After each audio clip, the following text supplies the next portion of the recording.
great to see all of you here tonight. I'm glad to see you guys participate, and ladies participate in these reunions. I've tried to do all of them. It seems like I've been doing it my whole life now, but I'm a young kid now. I'm only 90, and it's getting a heck of a lot harder.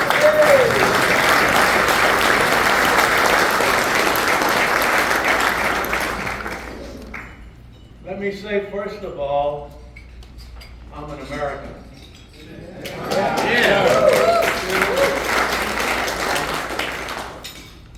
I'm not a German American. I'm an American.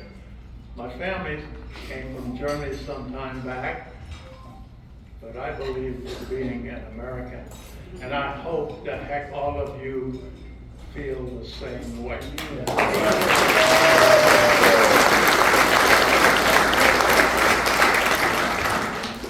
I told myself I didn't want to talk anything politics, but I can't help it.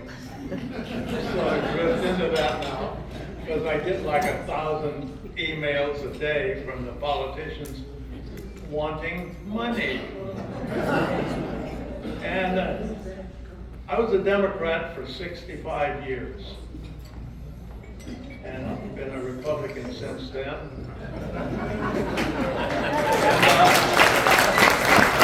I am truly a conservative. Overly so, probably.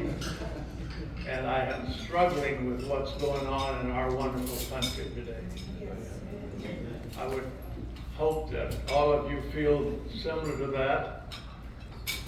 I'm not trying to tell you what kind of politician you need to be, because that's your choice. But when one of you says, I hate America, I hope you pack your bag and go where you want to go.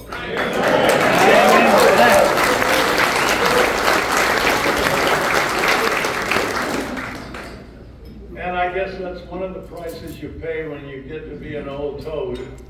Because I've been all over the world.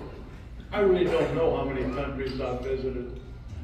I've stayed out of the Middle East, and I'm thank the good Lord that I never had to go except drive by. And what's happening there now, in my mind, is probably a good thing.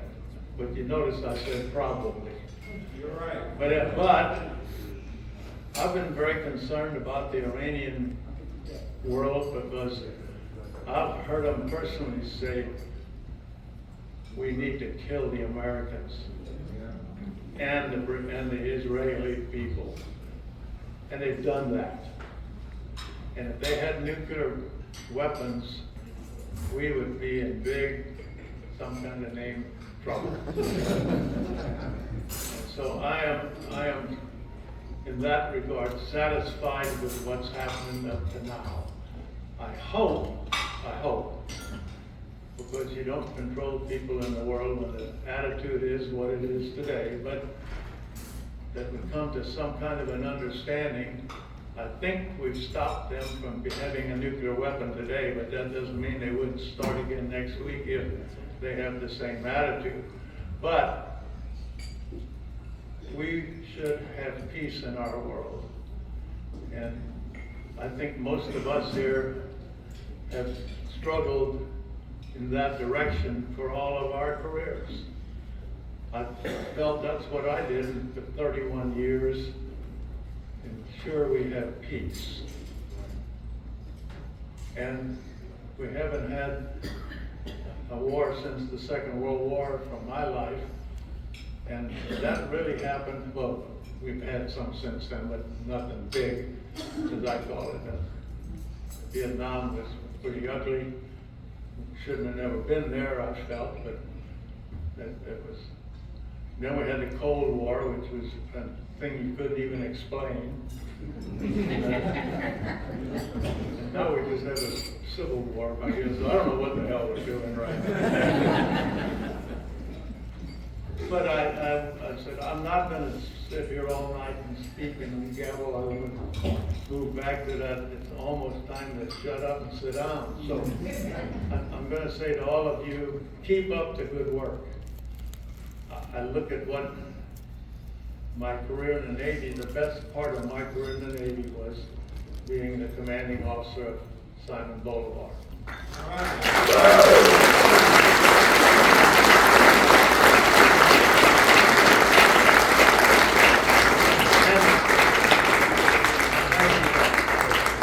But I'll tell you why it was a good one for me. I gave each one of you your job, and I said, you've got to take care of that. I'm just going to watch every once in a while. I didn't pick on you or tell you how to tighten the bolt. And I have to admit that all of you who served with me during my time did a great job. And I remember coming into port, and I think it was here in Charleston, I'm not sure anymore, I can't remember anything. We came in and we moored, and I went home. And I had an attitude about not coming in real early, not because I couldn't, because I always get up too damn early, around 5 o'clock. But I said, if I go in there at 6 o'clock, the whole crew will think that they should be there earlier, and I'm not going to do that. So I'd come in at 8:30 or thereabouts. And I came in, and as I'm coming down the pier, here comes the seaman. It might have been one of you guys. I don't remember the name. But a lot of you guys have the same name now. You. How the hell are you? But anyway, this young seaman comes up, does an about face, and gets in step with me going down the pier, and I'm trying to figure out what the hell's he doing? And he says, Captain. Yes, he said, doesn't our submarine look good? Notice he said our, not yours. And I looked at it and I said, God damn, that damn submarine looks like it's just been repainted. It was. That gang brought black paint out with the tugboat. I didn't notice it. And, they started painting while we were still coming up the channel, and they painted the first night till they totally painted this Bolivar, and she was black as she could be and looked like a brand new ship. And I had my squadron commander say, how in the hell do you keep that ship looking so good? And I sat there for a minute and said, what the hell do I tell him? We didn't go to sea, we just stayed out there in the park. Anyway, I told him, I said, my crew painted it without my even knowing it was taking place. And I got more praise about this crew and this ship than I ever imagined. We ended up winning the 3 Battle Efficiency E's, and then the Providence Plantation Award, which I had never heard of before, the best ship in the Atlantic Fleet. That's what we're doing.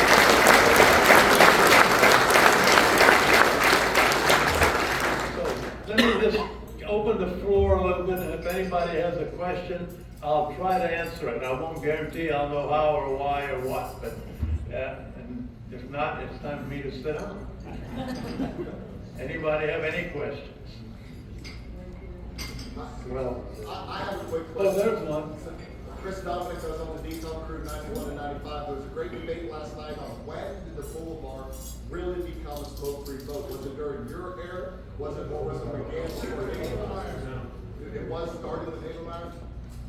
I didn't get the question. Smoke-free. Smoke-free. When did it become a smoke-free?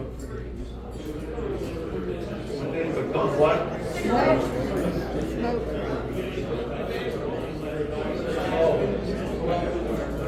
I never have smoked.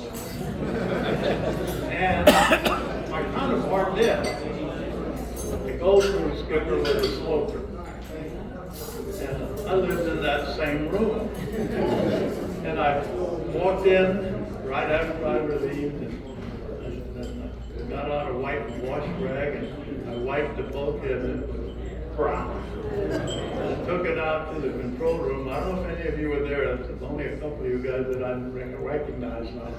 It was brown, and I said, guys, that's what the inside of your lung looks like too. We stopped smoking. Oh, good. And that was early on in my career as a skipper, and I'm glad we did, because my dad was a smoker, and he stopped when the warning came out, but he died when he was 76 years old from lung cancer. And for all of you who smoke today, and I know some of you still do, beware, it's a very dangerous habit. And I'm against smokers, but that's your choice, not mine. And my sons haven't smoked. My daughter did a little bit, and my grandson and granddaughter, as far as I know, don't smoke. My granddaughter, I can't keep up with it. She's in Georgia.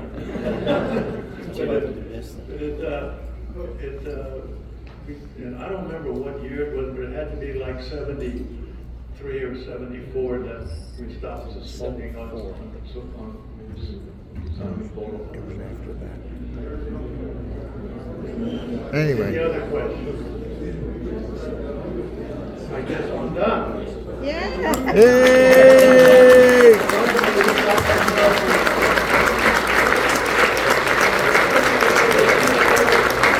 Hey!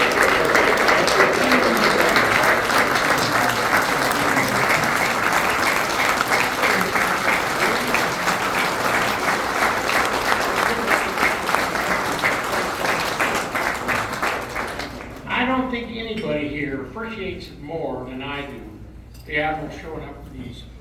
You know, it's an honor to me to show the respect to the crew. You know, that, like he said, he didn't do it, he just kind of watched, and we got it done. We got it done for him and for ourselves, you know. So anyway, I gotta tell you that gift wrapping is not one of my long streets. What he's doing here. We had and don't yell at me because I'm a no-observant. I forgot the dang pins at home. But I have your address, so I could mail it to you. Here. So where they can see. Thank you very much. Well, you're welcome. I appreciate it very much that you come and see us. My name's spelled right.